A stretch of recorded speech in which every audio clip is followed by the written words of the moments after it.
A disruption to the meat supply chain is likely to impact grocery stores and local restaurant chains. With meat processing plants closed across the country, supplies of beef, pork, and chicken are starting to dwindle while prices are skyrocketing. Thanks for joining us for the Nightly Check-In. I'm Catherine Garcia. Nationwide, more than a dozen meat and poultry plants have been forced to limit production or entirely shut down as thousands of workers have gotten sick from the coronavirus.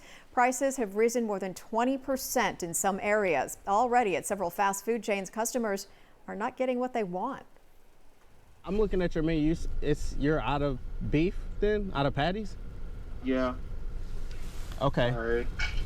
Do you know? It's the beef shortage in the United States. Yesterday, more than 700 employees at a TYSON factory in Iowa tested positive for the virus. Health officials said that's 58% of the factory's workforce. Another 900 workers at a TYSON plant in Indiana also tested positive.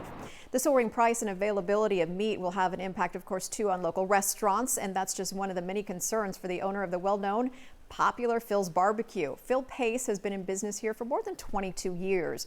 On March 18th, he was forced to close all 4 of his San Diego restaurants, though 2 do remain open just for takeout.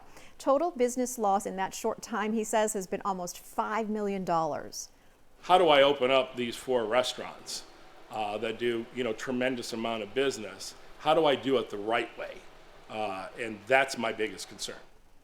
In all, Phil's pays around $10 million every year for its proteins, including beef, pork, and chicken.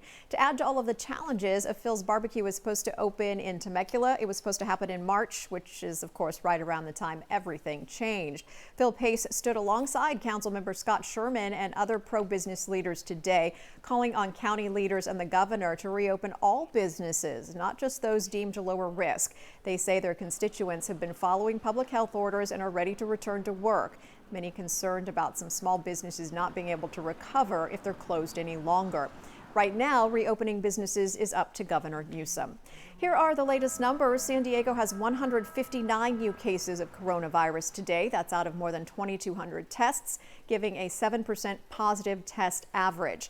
We now have 4,319 total cases. 8 more San Diegans have died. A total of 158 San Diegans have died. UC San Diego is working to implement a groundbreaking coronavirus testing program. If all goes according to plan, the university hopes to be able to test all students and staff, that's about 65,000 people, every month by September.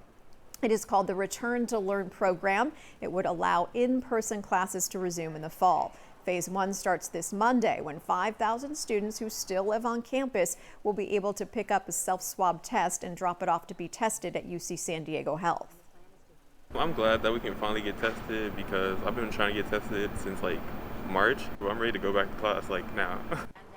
Anybody who tests positive will be notified and asked to seek medical care.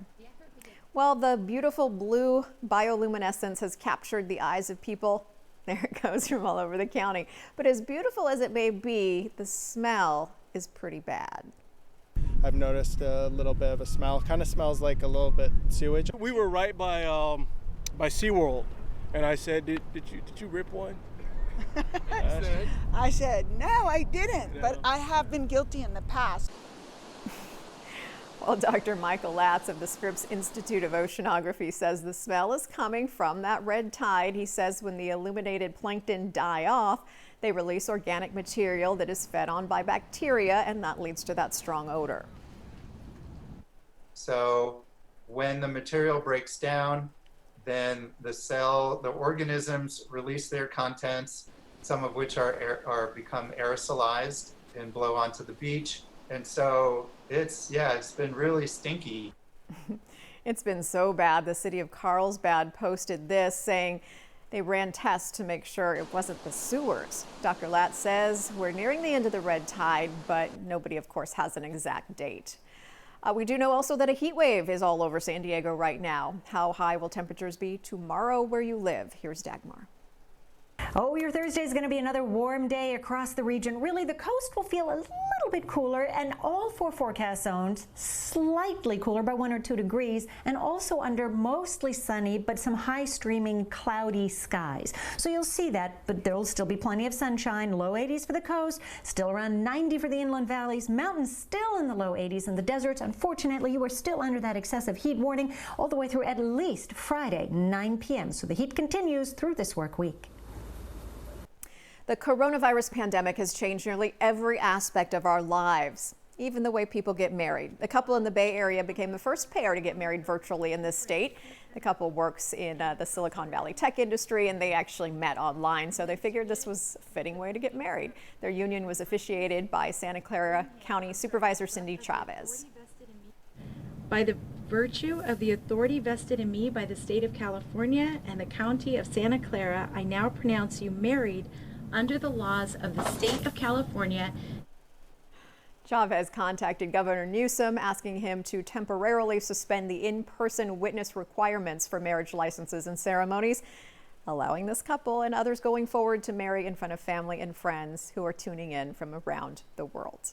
That's going to do it for our nightly check-in. If you listen to podcasts, you might want to consider subscribing to Insight. It's from our Investigates team. They released a new episode this week related to the recent protests and pressure to reopen an idle economy. Have a great night.